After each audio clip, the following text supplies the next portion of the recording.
온갖 악의와 온갖 속임수와 위선과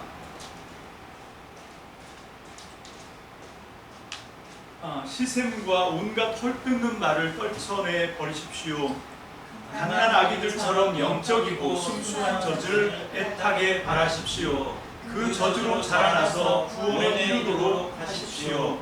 주님이 은혜로우시다는 것을 여러분이 맛보았으면 주님께로 다가가십시오. 그분은 살아있는 돌이십니다. 사람들한테 쓸모없다고 버려졌지만 하나님께 선택받은 귀한 돌이십니다. 여러분 자신들도 살아있는 돌로서 성령님이 거하시는 집으로 세워지십시오. 그리하여 거룩한 제사장 일을 맡아 하나님이 기꺼이 받아주실 만한 영의 희생 제물을 올려드리십시오. 예수 그리스도를 통해서 그렇게 하십시오. 성경에 이런 말씀이 들어있기 때문입니다. 보라, 내가 시온에 돌을 둔다. 골라 뽑은 귀한 주춧돌을, 그 돌을 믿는 사람은 결코 창피를 당하지 않을 것이다. 그러므로 여러분에게는 그 돌이 귀중합니다. 곧 믿는 사람들에게는요. 그러나 믿지 않는 사람들에게 그분은 집 짓는 사람들이 내버린 돌, 바로 그 돌이 모퉁이의 머릿돌이 되었다는 그 돌입니다. 또 그분은 그들에게 부딪히게 하는 돌, 곧 걸려 넘어지게 하는 바위입니다. 그들은 말씀에 순종하지 않기 때문에 부딪혀 비틀거립니다. 그렇게 되도록 정해져 있는 것이기도 합니다. 여러분이야말로 선택받은 종족, 임금이신 하나님의 제사장, 일을 맡은 사람들, 거룩한 민족, 하나님의 소유가 된 백성입니다. 어둠에서 여러분을 불러내어 자신의 놀라운 빛으로 이끌어들이신 분의 뛰어난 일들을 여러분이 힘껏 알리도록 말입니다. 여러분이 한때는 백성이 아니었지만 이제는 하나님의 백성입니다. 한결같은 사랑을 받지 못했었지만 이제는 한결같은 사랑을 받은 사람들입니다. 아멘. 기도합니다. 할렐루야. 주님 감사합니다. 8월 정말 무더운 한 달 우리가 믿음 안에서 잘 지낼 수 있도록 여기까지 인도하신 하나님 감사합니다. 특별히 이번 여름에는 우리가 베드로 전서의 말씀을 통해서 우리가 하나님의 사랑과 하나님의 뜻과 하나님의 음성을 사모하고 신령한 것을 사모하고 오늘 시간도 주님께 모여듭니다. 하나님, 몸만 이곳에 있지 말게 하시고 하나님, 우리의 마음과 우리의 정성과 우리의 모든 것을 기울여 오늘 시간, 이 예배 시간을 통하여 주시는 하나님의 말씀에 우리가 주목하게 하여 주옵소서. 하나님의 말씀을 간절히 바라고 소망하는 심령 되게 하여 주옵소서. 우리의 마음이 간절한 만큼 하늘에서부터, 하나님 보좌에서부터, 지성소에서부터 하나님께서 우리에게 흘려내시는 하나님의 말씀의 생수의 은혜가 더욱더 깊고 달고 아버지 하나님 시원하고 힘이 솟고 생동감이 넘칠 줄 믿습니다. 하나님, 그 큰 은혜가 오늘 바로 지금 이 시간 여기서 나에게 임하게 하여 주옵소서. 그래서 말씀을 선포하는 저나 말씀을 받는 모든 성도들이 하나님의 말씀으로 만족함을 얻게 하시고 하나님의 말씀으로 충만하게 하시고 하나님의 말씀으로 온전히 새롭게 하여 주옵소서. 전폭을 주님의 말씀께 의지합니다. 오늘 시간도 말씀 가운데 기름 부으시고 운행하실 성령님 각 사람 심령 가운데 온전히 교통하여 주옵소서. 전폭을 주의 말씀께 의지하고 감사드립니다. 예수님의 이름으로 축복하며 기도합니다. 아멘. 오늘 우리가 이제 베드로전서 2장 말씀으로 우리가 함께 나누도록 하겠습니다. 여기서 보면 베드로가 오늘 이 본문에서 가장 많이 등장하는 단어가 하나 있어요. 명사인데 그게 뭡니까? 돌이에요. 돌. 여러분, 이 돌하고 베드로는 무슨 상관이 있을까? 굉장히 연관이 깊습니다.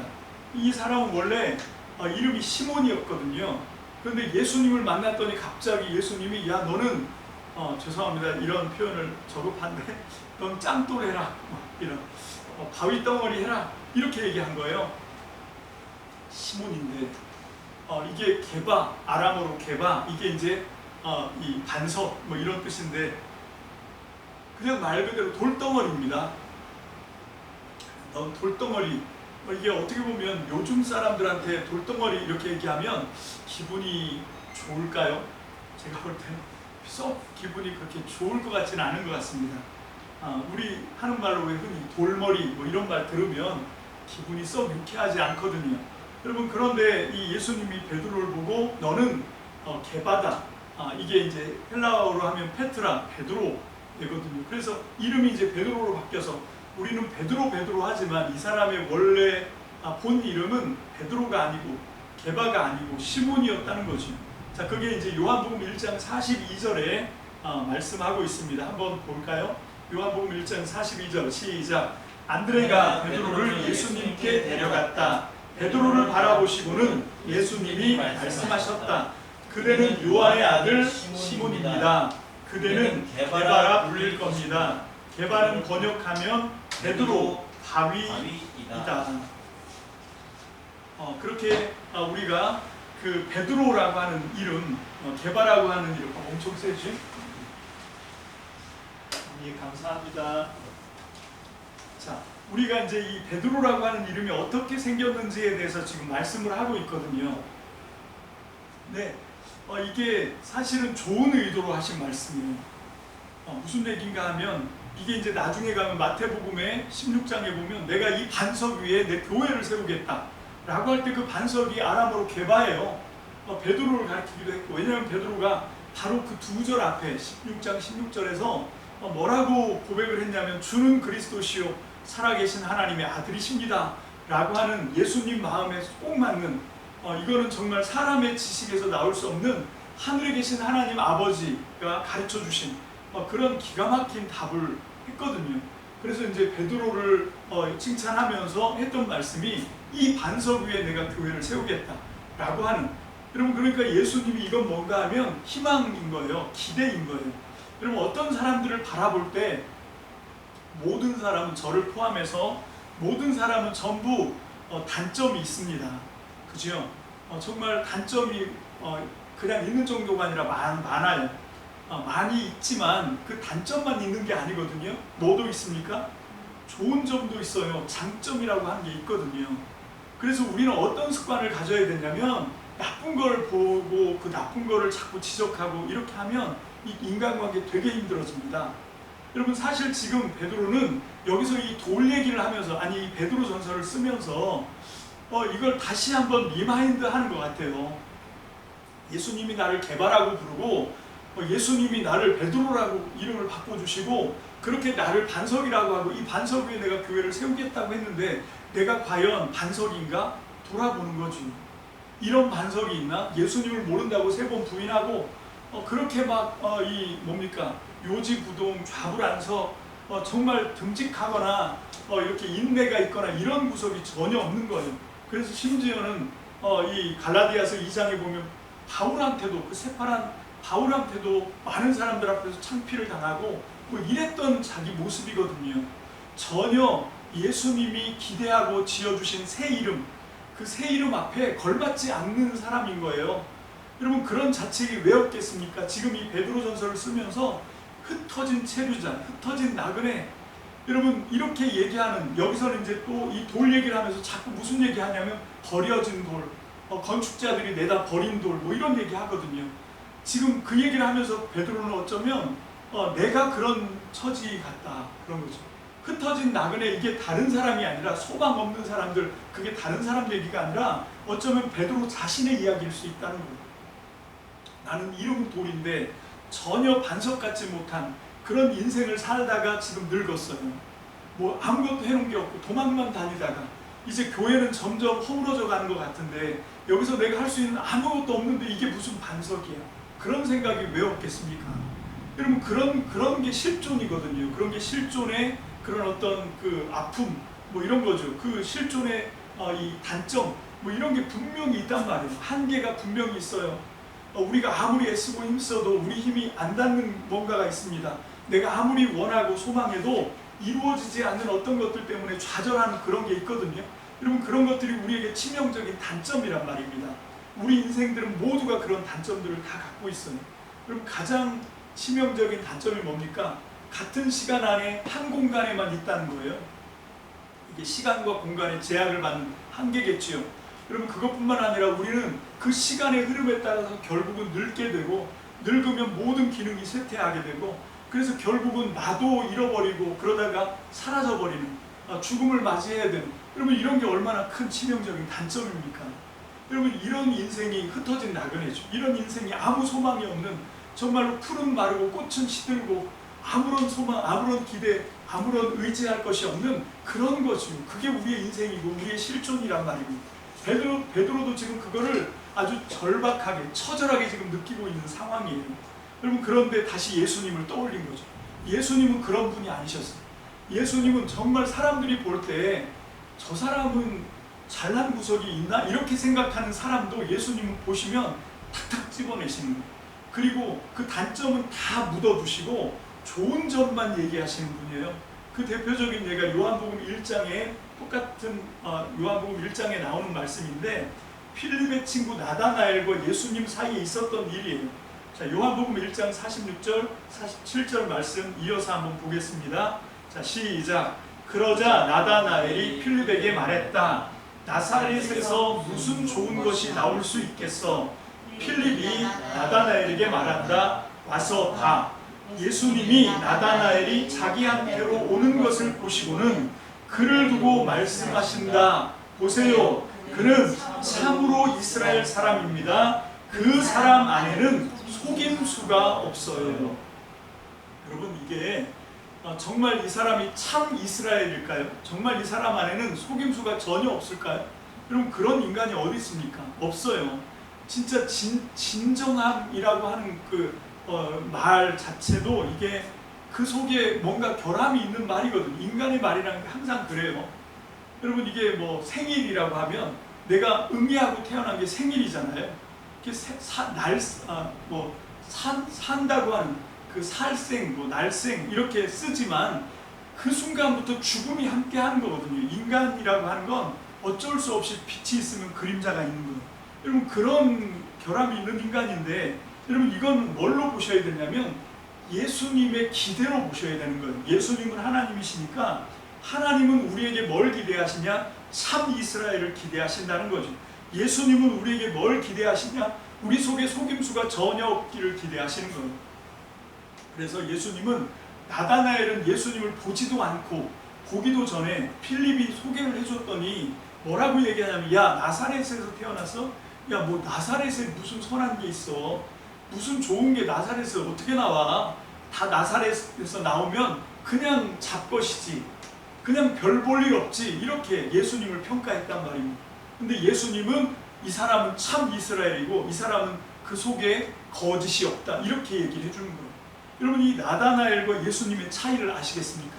여러분, 묻습니다. 여러분들은 누굽니까? 나다나엘 편에 있습니까? 아니면 예수님 편에 있습니까?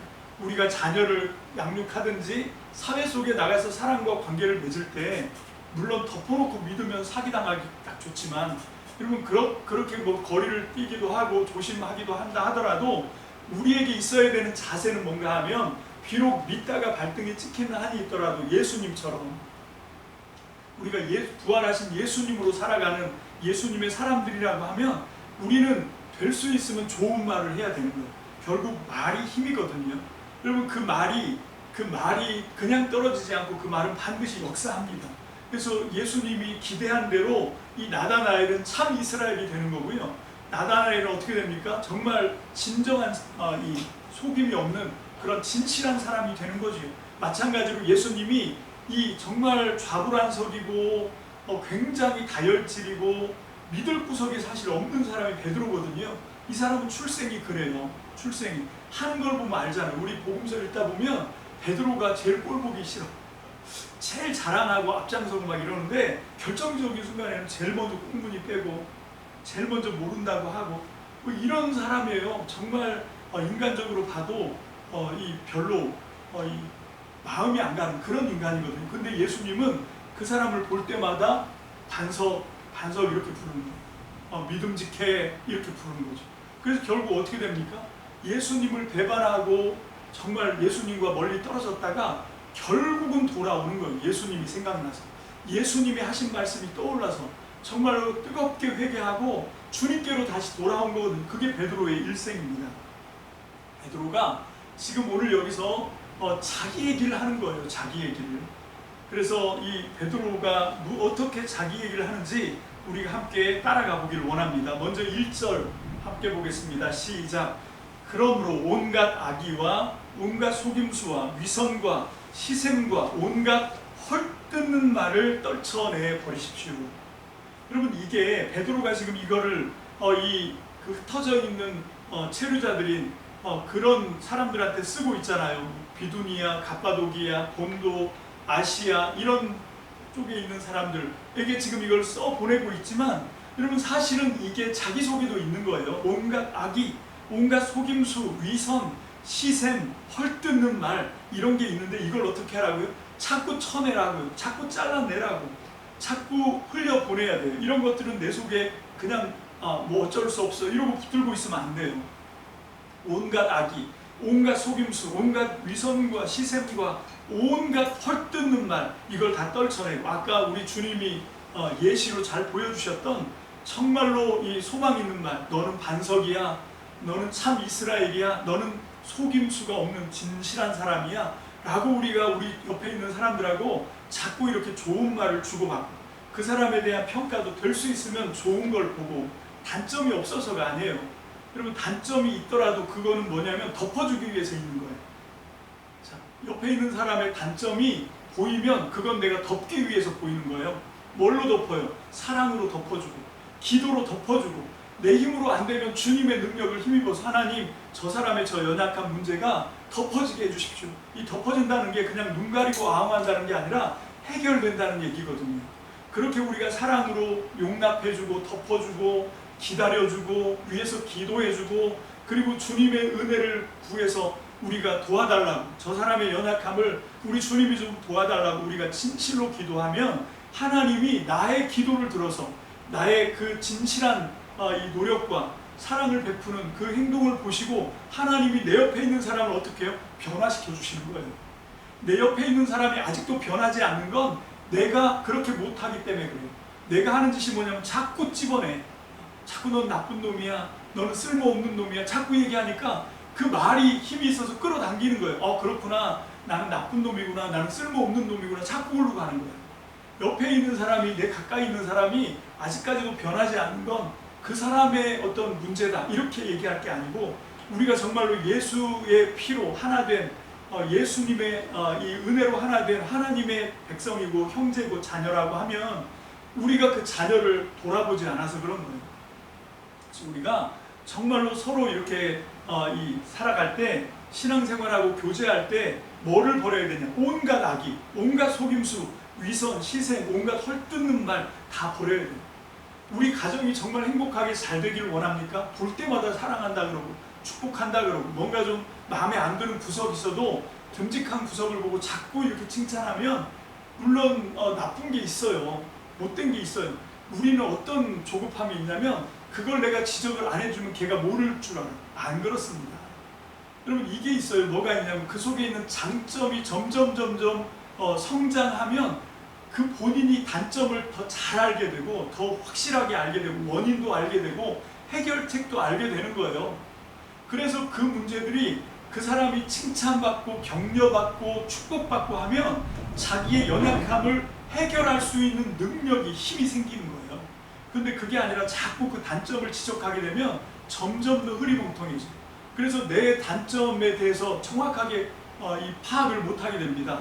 내가 아무리 떠먹듯이 이렇게 알려줘도 그게 그 사람한테는 진짜 지혜로 안 가거든. 모든 건 그냥 다 비난하는 말, 헐뜯는 말 이렇게 들어버리니까 그냥 기가 죽어버리고 움츠러들어버리고 그렇게 되는 거예요. 그래서 우리가 이 공동체 안에서 어떻게 해야 되냐면 이걸 해야 되는 거예요. 예수님이 하신 방법, 서로 격려하는 거죠. 칭찬하는 겁니다. 어떤 사람은 정말 보니까 수천, 수억 가지 나쁜 점만 있어. 그래서 좋은 점 찾기가 너무너무 힘들어. 사막에서 바늘 찾는 것 같아. 그래도 찾아야 돼요. 그래도 그걸 볼 수 있는 눈을 열어달라고 주님께 기도해야 돼요. 그래서 눈을 열어주셔도 그 좋은 점을 발견하면 막 죽을 힘을 다해서 칭찬해줘야 돼요. 그래서 그 칭찬을 해주면 그 정말 희귀한 너무너무 찾기 힘들었던 그 장점이 빛을 발하면서 모든 어둠을 물리치고 하나님의 사람이 될 줄로 믿습니다. 그 본보기가 베드로인 거예요. 본보기가. 그래서 지금 이거를 당당하게 쓸 수 있는 거죠. 갓난아기들처럼 영적이고 순수한 젖을 애타게 바라보십시오. 여러분, 애타게 사모하고 애타게 바라고 정말로 영적이고 순수한 젖, 이게 뭡니까? 말씀이에요. 그 젖으로 자라나서 구원에 이르도록 하십시오. 여러분, 이게 1장 마지막에 나와 있는 꽃은 마르고 푸른 마르고 꽃은 떨어져도 하나님의 말씀은 영원히 역사한다 할 때 그 말씀과 지금 여기 맥이 닿는 거예요. 그래서 이 말씀을 중심으로 우리가 이 역사를 만들어내야 되는 거지. 여러분, 그게 뭐냐면 그게 교회예요. 여러분, 이 세상의 소망은 교회밖에 없습니다. 여러분, 주님이 은혜로우시다는 것을 3절에 여러분이 맛보았으면 주님께로 다가가십시오. 여러분, 주님께 은혜를 우리가 맛보았다고 하면 주님이 우리에게 선한 것을 베풀어 주셨어요. 베드로의 또 경험으로 돌아가 보면 예수님은 베드로가 실수해도 그걸 막 꾸짖거나 책망하거나, 물론 한번 그러셨지만 너희들은 물러가라 이렇게 엄하게 한번 꾸짖으셨지만 그거는 전체 교회를 위해서 했던 그런 말씀이었고, 예수님은 그러고 난 다음에 게네사렛 그 바닷가로 예수님은 베드로를 찾아가세요. 그래서 이 베드로가 밤새 그물을 내렸지만, 그게 요한복음 21장에 나오는 말씀이죠. 밤새 그물을 내려 고기를 잡으려고 했지만 잡았어요? 못 잡았어요? 한 마리도 못 잡았어요. 밤새 헛수고만 하고 있는데 이제 새벽 미명 동이 터오르고 이제 뿌옇게 어둠이 사라지면서 이제 여명이 막 밝아오기 시작하는데 저쪽에 보니까 뭐가 보여요? 숯불이 보여요. 여러분, 이 숯불이 뭔지 아십니까? 베드로한테는 이 숯불이 예수님을 배반했던, 그 예수님을 모른다고 3번 부인했던 그때 불 쬐고 있었거든요. 그 불이 지금 저기 있어요. 그 불이 있고 이제 그게 누구냐면 예수님이었잖아요. 그러니까 베드로는 그날 일을 떠올릴 수밖에 없는 그런 배경을, 무대 장치를 예수님이 딱 해놓고 계신 거예요. 그렇게 불을 피워놓고 거기에 떡과 이 사람들이 이제 잡은 고기로 구워서 아침을 주죠. 그렇게 밤새 수고한 제자들을 위해서 음식을 이렇게 제공한 다음에 예수님이 3번 물어보시잖아요. 너 나 사랑하냐? 왜 3번 물어봤다고요? 3번 부인했으니까 그걸 덮어주시려고, 그걸 용서해 주시려고. 여러분, 그게 주님의 은혜잖아요. 여러분, 주님이 베드로에게 얼마나 은혜 보십니까? 베드로가 그렇게 경거망동하고 촐싹거리고 방정 떨고 해도 예수님은 베드로야 이렇게 부르는 거예요. 너는 반석이다. 너는 듬직하다. 너는 내가 그 위에다 내 교회를 세울 거다. 이렇게 기대하시는 말씀을 포기하지 않는 거예요. 그 예수님의 믿음이 베드로를 오늘 베드로가 되게 한 거죠. 여러분, 그거를 깨닫고 베드로가 얘기하는 게 뭡니까? 정말로 예수님의 은혜를 너희가 조금이라도 맛보았다면 어떻게 하라고요? 예수님을 가까이 하라고요. 여러분, 이게 신앙의 핵심입니다. 이게 신앙의 진짜 놀라운 비결이에요. 여러분, 우리의 신앙이 왜 안 자랍니까? 예수님을 멀리 하니까 그런 거예요. 여러분, 어떤 사람은 왜 저렇게 신앙이 정말 건강하게, 정말 보기 좋게 무럭무럭 잘 건강한, 영적으로 건강하게 잘 신앙이 자랄까요? 이유는 다른 거 없어요. 예수님을 가까이 하니까 그런 거예요. 뭐 다른 방법이 없습니다. 우리가 주님을 가까이 한다는 게 어떤 거지? 주님은 말씀이니까 날마다 말씀을 사모하는 거죠. 여러분, 갓난아기들이 얼마나 젖을 사모하는지 아세요? 얘들이 얼마나 힘차게 젖을 빨아대는지, 이건 경험을 해보신 분들이 있을까요? 모유를 먹여보신 분들은 그런 얘기 하죠. 다 빨아들일 것 같이 애가 막 그렇게 그 건강한 애인 거예요. 여러분, 그렇게 나는 정말 주님의 말씀을, 그 은혜의 말씀을, 신령한 젖을 한 번이라도 그렇게 사모한 적이 있나? 정말로 그 신령한 젖을 맛보기 위해서 이 갓난아기처럼 그 눈도 못 뜬 애가 막 그냥 이렇게 입에다 갖다 대면 막 쭉쭉 빨기 시작하는 거죠. 여러분, 이게 말씀을 사모하는 거지요. 여러분, 이게 주를 가까이 하는 거예요. 말씀을 사모하는 게.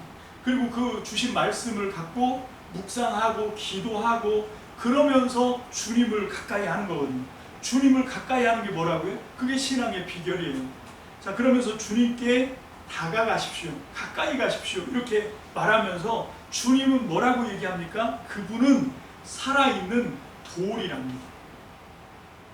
리빙스톤, 살아있는 돌. 여러분 이게 살아있는 돌이라고도 번역할 수 있지만 또 다르게 번역하면 살리는 돌이기도 합니다. 여러분 이분께 닿으면 모든 죽었던 것들이 살아나는 거예요. 반석이 아닌 것들이 반석이 되는 거예요. 여러분 정말로 아무 소망 없이 온 세상 가운데 뿔뿔이 흩어져서 아무런 소망 없이 푸른 마르고 꽃은 시드는 그런 실존들이 주님께 가까이 가서 주님께 닿기만 하면 이 분은 살리는 돌, 그 살아있는 돌, 살리는 돌이기 때문에 그 주님 살아있는 돌에게 딱 붙기만 하면 어떻게 됩니까? 나도 살아나게 되는 거죠. 그래서 반석될 아무런 소망이 없어 보이는 베드로도 반석이 되는 거예요. 여러분 정말로 이스라엘 될 것 같지 않은 그런 사람이 이스라엘이 진정한 이스라엘이 될 줄로 믿습니다. 참 이스라엘이 되는 거고요. 정말로 진실한 사람이 될 수 있을 줄로 믿습니다. 그 얘기를 지금 하는 거예요. 그래서 그분은 살아있는 돌입니다. 사람들한테 쓸모없다고 버려졌지만 하나님께 선택받은 귀한 돌이십니다. 여러분 예수님이 살리는 돌, 살아있는 돌인데 처음에는 버림을 받았죠. 그게 어떤 겁니까? 대제사장들과 장로들에 의해서 예수님이 로마 이 총독 본디오 빌라도에 의해서 십자가에 죽은 사건을 얘기하는 거예요. 여러분 이게 사람들한테 쓸모가 없다고 버림을 받은 거예요. 자 그렇게 했는데 하나님께서는 그분을 어떻게 합니까? 그분을 선택받은 귀한 돌이 되게 하셨다라고 얘기하면서 5절 다 같이 볼까요? 5절 시작. 여러분 자신들도 살아있는 돌로서 성령님이 거하시는 집으로 세워지십시오. 여기까지. 여러분 이 살아있는 돌하고 붙어야 어떻게 됩니까? 이 붙어야 성령께서 거하시는 집으로 세워지는 거예요. 자 묻습니다. 성령이 거하시는 집이 뭘까요? 이게 거룩한 성전입니다. 여러분 성전이 지금 이 지구상에는 성전이 있을까요? 없을까요? 건물로서의 성전 없습니다. 여러분 이게 이 성전은 전 세계에 딱 하나밖에 없어요. 여기 한국에도 여러 교회들이 자기네 예배당 지어놓고 무슨 성전, 베데스다 성전 이러고 하는데 웃기는 소리 하지 말라 그러세요. 그 성전 아닙니다. 그냥 그건 건물일 뿐이고 그냥 예배드리는 공간이 예배당입니다. 여러분 이 세상의 유일한 성전은 어디만 있냐면 바로 그 모리아 산에 세워졌던 그 솔로몬의 성전, 그게 성전이에요. 그게 유일한 성전입니다. 그게 이제 나중에 스룹바벨이 다시 두 번째 건축을 하고 그리고 그걸 이어받아서 이 스룹바벨 성전을 중건한 거예요. 누가? 헤롯 왕이. 그걸 헤롯 성전이라고 얘기하는데 결국은 그게 하나님의 성전이고 그게 솔로몬에서부터 스룹바벨로 내려왔던 바로 그 자리에 있던 그 건물이거든요. 그런데 그게 어떻게 됐습니까? 예수님이 예언하시잖아요. 돌 위에 돌 하나도 남기지 못하고 다 무너질 거다. 그 말씀 예언대로 그대로 됐어요. 다 무너뜨리고 난 다음에 예수님이 우리를 너무 잘 아세요. 거기다 또 성전을 지을까봐 예수님이 어떻게 하셨냐면 알박기를 하셨어요. 거기에 황금돔 이슬람 사원을 아예 그 자리에다 딱 박아버렸어요. 그래서 거기다 성전을 못 짓도록. 그러면서 예수님이 말씀하시죠. 이 성전을 허물어라. 내가 새 성전을 짓겠다. 며칠 만에요? 3일 만에 내가 다시 짓겠다. 그게 뭡니까? 성령이 거하시는 예수 그리스도. 여러분 그 예수를 머리로 삼고 교회가 된 우리가 성전인 거예요. 우리 각 사람이 옆에 있는 이 사람이 자 옆에 있는 사람 한번 쳐다보시고 눈을 크게 한번 뜨시고 입을 벌리고 놀라십시오. 왜? 이분이 성령님이 거하시는 전이에요. 여기가 성전이에요. 성지순례 돈 들여서 멀리 갈 거 없어요. 성지순례 어떻게 하는 거예요? 이분을 보는 거예요. 성지순례예요. 성전이에요. 여러분 그래서 여기 보면 여러분 자신들도 살아있는 돌로서 성령님이 거하시는 집으로 세워주십시오. 여러분 예수님이 건축자들이 쓸모없다고 버렸는데 이 세상 사람들이 쓸모없다고 버렸는데 4절에 그런데 하나님이 그 돌을 선택받게 하고 그분이 살아있는 돌이 되게 하시고 살리는 돌이 되게 하시니까 어떻게 돼요? 그분을 가까이 하고 그분을 사모하고 그분으로부터 오는 그분이 말씀이니까 그 말씀을 막 영적인 말씀을 갈급해하는 심령들이 그 주님께 살아있는 돌, 살리는 돌에게 딱 가서 붙으면 어떻게 된다는 거예요? 성령이 거하는 성전이 너도 될 수 있다는 거예요. 나는 원래 성전이 아닌데 나는 원래 성전이 아닌데 여러분 자신들도 살아있는 돌로 성령님이 거하시는 집으로 세워질 수 있는 비결, 그게 뭡니까? 바로 예수 그리스도, 모퉁이 돌, 그분 때문에 그래요. 자, 나머지 또 읽어봅니다. 그리하여, 시작. 그리하여 거룩한 제사장 일을 맡아 하나님이 기꺼이 받아주실 만한 영의 희생제물을 올려드리십시오. 예수 그리스도를 통해서 그렇게 하십시오. 아멘. 자, 그러면서 이제 베드로가 어떻게 하냐면, 자, 요거는 레위기에 있는 제사장들이 이 번제, 소제, 화목제, 속죄제, 속건제 드리던 그걸 지금 생각하면서 이 영의 희생 제물을 이 성전에서 올려드리는. 근데 그 성전이 누구라고요? 나, 성령님이 거하시는 성전이 나잖아요. 그래서 이거는 이제 조금 이따가 마지막에 결론으로 설명하기로 하고요. 자, 그 다음에 여기 이제 베드로가 이 구약 성경에 있는 이 성전에 대한 그 이야기들을 지금 막 이제 묵상을 하기 시작해요. 자, 요것들을 우리가 좀 잘 따라가 봐야 되는데, 먼저 베드로전서 2장 6절 보겠습니다. 다 함께 읽습니다. 시작. 성경에 이런 말씀이 들어있기 때문입니다. 보라, 내가 시온에 돌을 둔다. 골라 뽑은 귀한 주춧돌을, 그 돌을 믿는 사람은 결코 창피를 당하지 않을 것이다. 아멘. 자, 그런데 이 말씀은 어디에서 인용된 말씀이냐면 이사야 28장 16절입니다. 이사야 28장 16절을 새한글 성경으로 봅니다. 시작. 이러므로 주 여호와께서 이렇게 말씀하셨습니다. 하나님, 보라, 내가 시온에 돌 하나를 놓겠다. 시금석, 값진 모퉁이 돌, 주춧돌로 쓸 돌이다. 믿는 사람은 서둘러 물러나지 않을 것이다. 아멘. 자, 여기 보면 왜 이 베드로전서 2장 6절이 바로 이 이사야 28장 16절을 인용에다가 쓴 건데 왜 다를까? 왜 다르냐면 이게 번역본이 틀려서 그렇습니다. 지금 여기서 베드로가 갖고 있는 구약 성경은 어떤 성경이냐면 70인역이에요.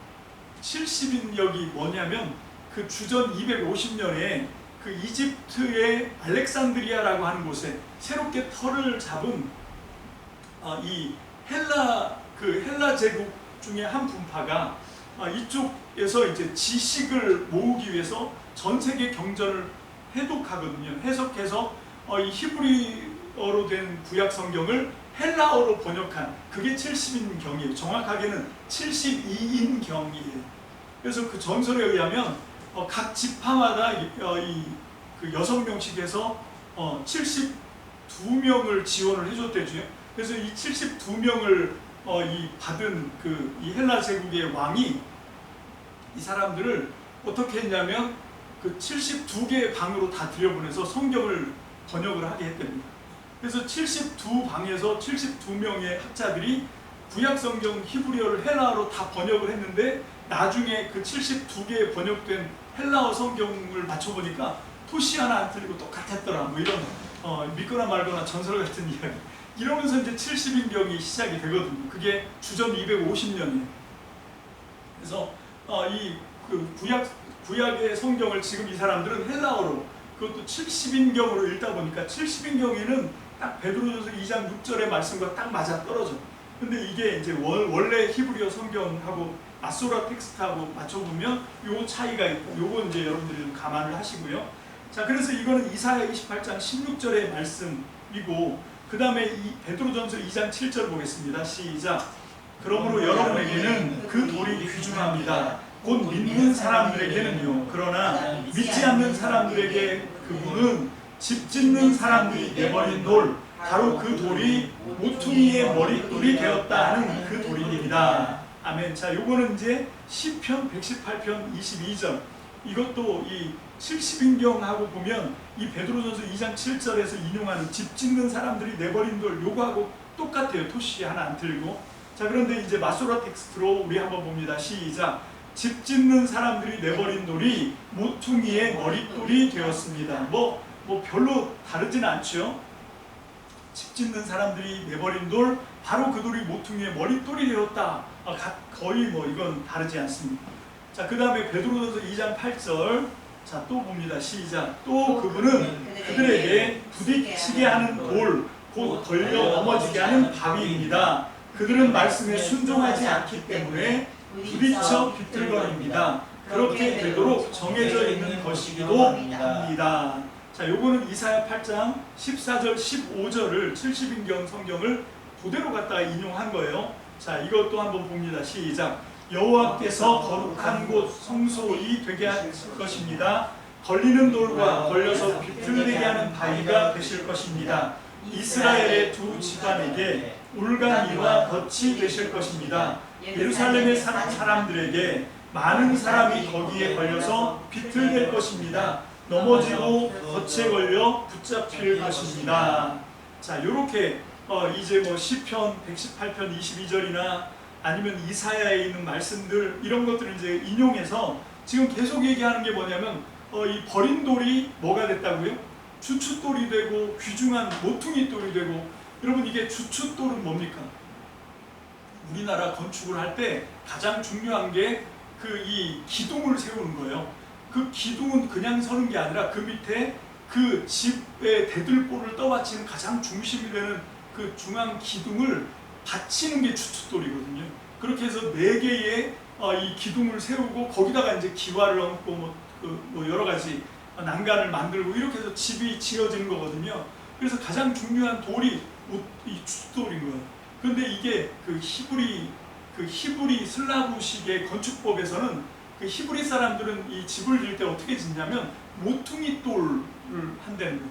그래서 모퉁이 돌로부터 시작해서 다른 돌들을 이렇게 연결시켜 가지고 거기에 뭐 기둥을 세우든 아니면 다른 벽체 이런 것들을 세워서 집을 짓는다고 해요. 이건 뭐 제가 건축 전문가가 아니라 잘 모르지만 책에서 그냥 읽은 거지만 똑같은 의미라는 거죠. 주춧돌이나 모퉁이 돌이나 무슨 얘기인 거예요? 건물을 지을 때 맨 처음에 시작되는, 맨 처음에 기준이 되는 그것이 없으면 집이 지어질 수 없는 이게 뭡니까? 이게 모퉁이 돌이고 이게 머릿돌이라는 거예요. 그게 누구라고요? 예수 그리스도라는 거예요. 그분이 사람 몸을 입고 이 땅에 오셔야만 되는 이유가 바로 이런 구약에 있는 예언들 때문인 거예요. 그분이 오셔야 우리가 뭐가 된다고요? 우리가 살아있는 돌이 되고, 그분이 오셔야 그분하고 우리가 닿아야 그분이 살리는 돌로 우리를 살아나게 하셔서 살아있는 돌이 내가 되게 하고, 그걸로 끝나는 게 아니라 성령이 거하시는 집이 되게 하시는 거예요. 그래서 성령이 거하시는 집으로 우리가 지어져 가는 거예요. 성전으로 만들어져 가는 거예요. 여러분, 이게 예수님이 사람 몸을 입고 이 땅에 오신 목적입니다. 그리고 베드로전서가 이 소망 없는 사람들, 흩어져 있는 이 체류자들에게 정말로 소망이 들끓는 선택받은 사람이 되게 하는 그 터닝 포인트, 그게 뭐냐? 바로 이 살아있는 돌, 그리고 성령이 거하는 집이 되는 것. 이게 이 사람들이 아무 소망 없이 풀은 마르고 꽃은 시들고 세상은 아무 소망 없어 그러고 포기하고 싶고 이미 포기한 상태고 이미 버림받은 상태고 아무도 나를 알아주지 않고 그냥 뭐 해놓은 거 하나 없이 나이만 먹고 늙고, 여러분 이런 상태에 있는 사람인데 바로 이것 때문에, 뭐 때문에? 살리는 돌, 살아있는 돌 예수 그리스도가 내 안에 내 중심이 되셔서 그분이 모퉁이 돌이 되셔서 나도 거룩한 성령이 거하시는 집으로 어떻게 돼요? 치어져 가고 있는 거예요. 나도 살아있는 돌이 된 거예요. 여러분, 이게 사람을 완전히 바꾸는 겁니다. 이게 180도 흩어진 나그네들을 선택받은 자로 바꾸어내는 거예요. 아무 소망이 없는 사람을 소망으로 가득한 사람이 되게 하는 거예요. 뭐가? 바로 예수 그리스도가. 그 예수 그리스도를 통해서 그분의 영향력으로 성전이 돼야 되겠다.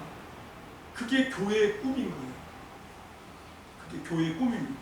그래서 여기 보면 똑같은 돌이에요. 건축자가 버린 돌이고, 이게 이제 이사야서나 시편이나 여기서 인용해 온 말씀인데, 근데 이 돌은 믿는 사람에게는 이 돌이 살리는 돌, 살아있는 돌인데, 그래서 나를 성전으로 지어져 가게 하는 정말 요긴한 모퉁이 돌, 주춧돌인데, 그런데 안 믿는 사람에게 이 돌은 어떻게 돼요?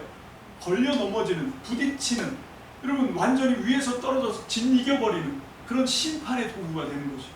걸려 넘어지게 하는 돌, 비틀거리게 하는 돌, 부딪히게 하는 돌, 여러분 이런 심판의 이 돌이 되게 한다라고 하는 것이죠. 여러분 그 지금 비유를 쭉 하고 있는 것입니다. 자, 그래서 덫에 걸려 붙잡히게 한다, 올가미가 되게 한다, 뭐 이런 말씀들이 쭉 나오고 있는 거죠. 여러분 이게 바로 예수 그리스도가 누구냐라고 하는 걸 얘기하는 겁니다. 베드로전서 2장 9절입니다. 다 함께 시작. 여러분이야말로 선택받은 종족, 임금이신 하나님의 제사장 일을 맡은 사람들, 거룩한 민족, 하나님의 소유가 된 백성입니다. 어둠에서 여러분을 불러내어 자신의 놀라운 빛으로 이끌어들이신 분의 뛰어난 일들을 여러분이 힘껏 알리도록 말입니다. 아멘. 제가 아까 조금 있다가 설명하겠다고 했던 바로 그 앞에 나와 있던 그 5절인가요? 거기에 보면 우리가 제사장이 되어서 그 성전에서 성령이 거하시는 집이 되어서 그 성전에서 하나님 앞에 올려드릴 거룩한 희생제물, 희생제사, 그 얘기를 했는데 그 제사가 뭐 하는 거냐? 9절에서 지금 설명하고 있는 거예요. 여러분, 지금은 우리가 소 잡고 양 잡고 피 흘리고 피 뿌리고 이런 제사 드리지 않아요. 그런데 그 제사와 똑같은 제사로 받아주는 게 어떤 건가 하면 우리가 내가 선택받은 사람이다 라고 하는 확신을 갖는 것, 그리고 내가 하나님의 제사장 일을 맡은 사람인데 그건 뭐 하는 건가 하면 모든 어둠에 있는 사람들에게 우리를 그렇게 하신 것처럼 우리를 그분이 어둠에서 빛으로 우리를 이끌어 들이신 그분이 하신 그 일을 내가 받은 거잖아요. 내가 그 은혜를 받았으면 이제 우리가 아직도 어둠에 있는 사람들에게 가서 뭘 하는 겁니까? 그분의 뛰어난 일을 우리가 힘껏 알리는 거예요. 그분을 알리는 겁니다. 그래서 그 사람들도 하나님의 소유가 된 백성이 되게 하는 거예요. 하나님의 소유가 된 백성이 되게 하는 것. 자, 이것이 바로 아까 얘기했던 하나님의 성전에서 우리가 드려야 될 하나님이 받으실 거룩한 희생 제사다라고 하는 것입니다. 이게 또 이사야서 43장 20절로 21절 볼까요? 시작. 들짐승들이 나를 떠받들 것이다. 자칼과 수리 부엉이도 그럴 것이다. 내가 광야에 물을 내고 거친 들판에 강들을 낼 것이기 때문이다. 내가 골라 뽑은 나의 백성에게 마실 물을 주려 한 것이다. 아멘. 자, 이렇게 그 다음에 그 백성은 내가 나를 위하여 빚어낸 백성이다. 나의 명성을 그들에게 널리 알려줄 것이다. 이런 이사야서에 있는 말씀 43장 20절로 21절 요것과 그 다음에 출애굽기 19장 5절로 6절 요것도 다 함께 보겠습니다. 시작. 이제 나의 목소리를 참으로 잘 듣고 나와 맺은 언약을 지키면 너희는 모든 백성 가운데서 나에게 특별한 백성이 될 것이다. 온 땅이 나의 것이다. 너희야말로 나에게 제사장 나라가 되고 거룩한 교회가 될 것이다. 이것이 내가 이스라엘 사람들에게 일러줄 말이다. 아멘. 자, 이 두 군데에 있는 말씀을 인용한 게 우리가 지금 이 시대에 어떻게 하나님의 소유가 되고 하나님의 제사장 나라의 사명을 감당한다는 게 도대체 뭐 하는 거냐?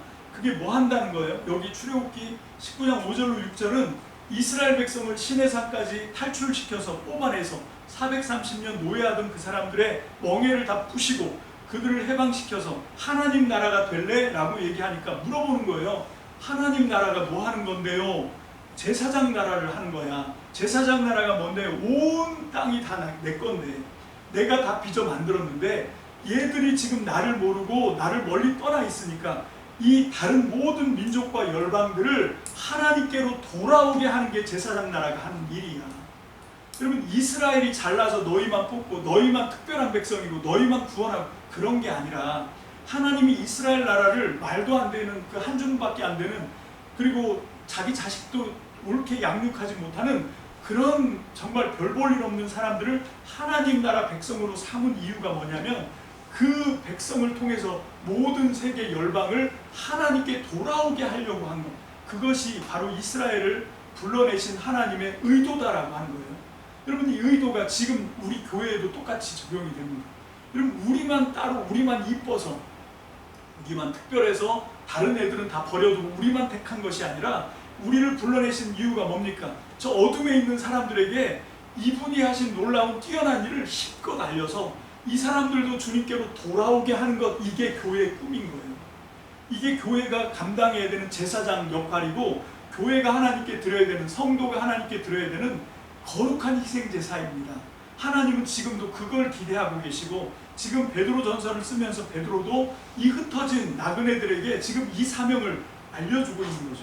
뭘 통해서요? 여기 이사야서 43장 20절로 21절 말씀과 출애굽기 19장 5절 6절 말씀을 인용하면서 마지막 절입니다. 베드로전서 2장 10절 다 같이 보겠습니다. 시작. 여러분이 한때는 백성이 아니었지만 이제는 하나님의 백성입니다. 한결같은 사랑을 받지 못했었지만 이제는 한결같은 사랑을 받는 사람들입니다. 아멘. 자, 요 말씀은 호세아서 1장 6절, 9절, 10절 그리고 2장 23절 말씀을 2장 1절도 그렇고요. 인용해 온 거예요. 여러분 이 호세아라고 하는 선지자가 그 유명한 정말 그 당시 이스라엘의 가장 타락한 음란한 여자 고멜이라고 하는 여자랑 결혼을 해서 자식을 낳습니다. 근데 이 자식들이 다 자기 자식이 아니야. 그래서 이름을 짓는데 이스르엘 이게 뭐냐면 하나님이 흩어버리실 것이다. 그런 뜻이고, 자, 여기 나오는 이름은 이제 로 루하마 로 암미 이렇게 세 명의 자식을 낳거든요. 자, 로 루하마라고 하는 말이 루하마가 뭐냐면 사랑하다, 불쌍히 여기다 이런 말인데 거기에 이 히브리어 접두사 로가 붙으면 이 로는 뭐냐면 부정 접두사예요. 이게 붙으면 반대의 의미가 되는 거죠. 그러니까 루하마 이게 불쌍히 여기고 사랑하고, 근데 로가 붙으면 로루하마 그러면 안 불쌍하게 여긴다는 거예요. 불쌍히 여기지 않겠다는 거죠. 그리고 암미 이거는 백성이에요. 내 백성. 이게 암미인데 거기에 노가 붙으면 로암미 하면 너는 내 백성 아니야 이렇게 얘기하는 거죠. 자, 그래서 그 호세아서 1장 6절에 한번 봅니다. 시작. 고멜이 다시 아이를 가져 딸을 낳았다. 여호와께서 호세아에게 말씀하셨다. 딸 이름을 로루아마라고 해라. 내가 이스라엘 집안을 가엾이 여겨서 그들의 죄를 용서해 주는 일이 더는 없을 것이기 때문이다. 내가 불쌍히 여기지 않겠다. 내가 사랑하지 않겠다. 그런 말이죠. 9절로 10절 시작. 여호와께서 말씀하셨다. 아들 이름을 로암미라고 해라. 너희가 나의 백성이 아니고 나도 너희를 위하지 않을 것이기 때문이다. 그러나 이스라엘 사람들의 수가 바다의 모래처럼 될 것이다. 모래는 측정할 수도 없고 셀 수도 없다. 그들에게 너희들은 로암미다 라고 말하던 곳에서 그들에게 살아계신 하나님의 아들, 딸이라고 말하게 될 것이다. 아멘. 자, 이게 교회의 꿈인 거예요. 이제 하나님의 백성 아닌 사람들을 하나님의 백성이다, 하나님의 아들이다, 하나님의 딸이다 이렇게 선포할 그런 날이 온다는 거죠. 그걸 누가 가능하게 한다는 거예요? 살리는 돌, 사람들이 버린, 건축자들이 버린 돌인데 얼마나 못생겼으면 버렸겠어요. 지금 여기 이 이스라엘은요, 돌이 흔한 동네가 아닙니다. 돌을 구하려면 멀리 가서 구해와야 되는 그런 아주 그런 돌인데 웬만하면 쓰는데 얼마나 못생겼으면 버렸을까, 그런 거죠. 여러분, 이 대목에서 우리는 우리 자신을 좀 볼 수가 있습니다. 우리도 우리들 스스로가 볼 때 우리가 얼마나 부족한가, 우리가 얼마나 못났나. 여러분, 이 우리 자신을 용서해야 돼요. 우리 자신을 하나님의 그 섭리 안에서 우리를 좀 받아들여 줘야 되거든요. 지금 사실 여기 있는 모든 말씀은 베드로가 자기 인생을 회고하면서 그래 나는 예수님이 나를 반석이라고 부르고 베드로라고 불렀지만 전혀 반석 같지 않고 전혀 베드로 같지 않고, 그래서 자기를 회한하고 후회하고 그렇게 하는 그런 대목이기도 하지만 이 본문 말씀을 묵상하면서 이거를 나에게 좀 적용을 해보십시오. 나도 세상 사람의 기준에서 보면 못 미치잖아요. 세상의 기준으로 보면 실패자라고 얘기할 수밖에 없는 이런 그런 조건들이 얼마나 많습니까? 그래서 혹시 그것 때문에 침울해 계십니까? 그것 때문에 의기소침하고 그것 때문에 마음에 무거운 짐이 있고 그렇습니까? 그러면 오늘 이 시간 이 베드로전서가 우리에게 필요한 말씀입니다. 근데 오늘 이 베드로전서 말씀을 보면 전혀 다른 얘기를 하고 있습니다. 그렇게 세상에서는 버림받은 존재 같고 아무 쓸모없는 존재 같고, 그래서 정말로 나는 사는 날만큼 고통을 더하는 것 같고 그런 사람인데 누구를 만나면, 예수를 만나면, 살리는 돌, 살아있는 돌 예수님을 가까이 하면, 말씀으로 신령한 저주로 그분을 가까이 하고 그분께로 다가가기만 하면, 그래서 그분과 연결되기만 하면 어떻게 된다고? 성령이 거하시는 거룩한 집으로 지어져 간다고, 성전이 되어 간다고. 여러분, 그게 오늘날은 교회가 되는 거예요. 교회가. 여러분, 이게 교회의 꿈입니다. 지금 베드로전서가 아무 상황이 바뀌지 않았어요. 정말 희망 없는 상황은 바뀌지 않고 암담한 두려운 그런 상황은 바뀌지 않았는데 베드로가 떠올린 거예요. 예수님이 자기에게 주셨던 그 이름과 그리고 그 위에 세우겠다고 하신 내 교회를 세우겠다고 하신 그 말씀의 뜻을 드디어 깨달은 거예요. 그리고 베드로가 갑자기 절망해서 어떻게 됩니까? 반전해서 희망이 가득 찬 이 베드로전서를 쓰게 된 거예요. 우리가 예수 그리스도를 가까이 하고 살리는 돌, 살아있는 돌 예수님을 그분이 우리의 살아있는 돌과 우리가 연결되기만 하면, 접합되기만 하면 나도 살아있는 돌이 된다. 그래서 나도 하나님의 성령이 거하시는 성전이 된다.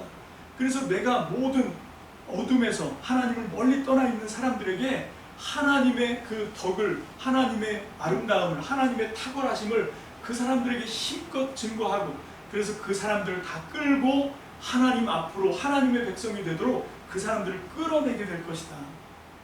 그래서 내 백성 아니야, 나는 이제 더 이상 얘들을 사랑하지 않을 거야 라고 했던 그 모든 사람들을 너는 내 백성이다, 너는 하나님의 아들과 딸이다, 나는 이제 너를 다시 사랑하겠다 라고 하는 그런 걸 하는 게 뭐라고요? 교회의 사명이에요.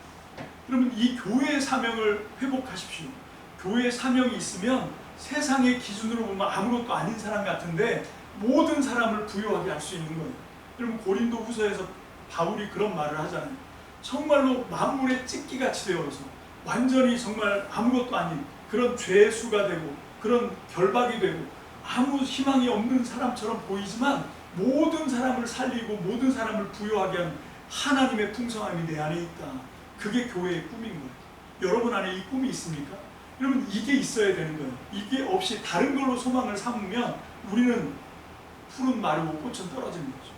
그래서 우리가 교회의 꿈에 붙는 순간 그 예수 그리스도, 살아있는 돌, 살리는 돌 예수 그리스도를 통해서 우리가 교회의 꿈을 내 꿈으로 붙드는 순간 우리는 하나님의 소유가 된 백성이 될 줄로 믿습니다. 그게 교회예요. 그게. 여러분, 내가 교회다라고 하는, 나는 교회를 그냥 다니는 사람이다가 아니라 내가 교회다라고 하는 정체성을 회복하시기를 주님의 이름으로 축복합니다. 그렇게 되면 하나님이 저와 여러분들을 통해서 놀라운 역사를 이루실 줄 믿습니다. 아멘. 지금 베드로는 그 꿈을 가지고 이 흩어져 있는 나그네 같은 아무 소망 없는 이 사람들에게 지금 하늘의 소망으로 다가가고 있습니다. 지금 이 세상을 살아가면서 똑같이 힘들고 그리고 허덕되고 그래서 포기하고 싶고 그런 분이 혹시 있습니까? 오늘 시간 여러분이 붙들어야 될 소망은 뭡니까? 하나님 나라의 꿈입니다. 교회의 소망이. 여러분, 여러분들 안에 이 교회가 싹을 트기를 원합니다. 교회가 뿌리를 내리기를 원합니다. 그래서 그 교회의 꿈이 내 꿈이 되는 순간 우리는 정말로 아무리 별 볼 일이 없다 하더라도 그 교회가 나의 꿈이 되고 나의 소망이 되는 순간 나는 완전히 다른 사람이 될 줄로 믿습니다. 완전히 세상이 아니라 정말 하늘에 속한 사람이 될 줄로 믿습니다.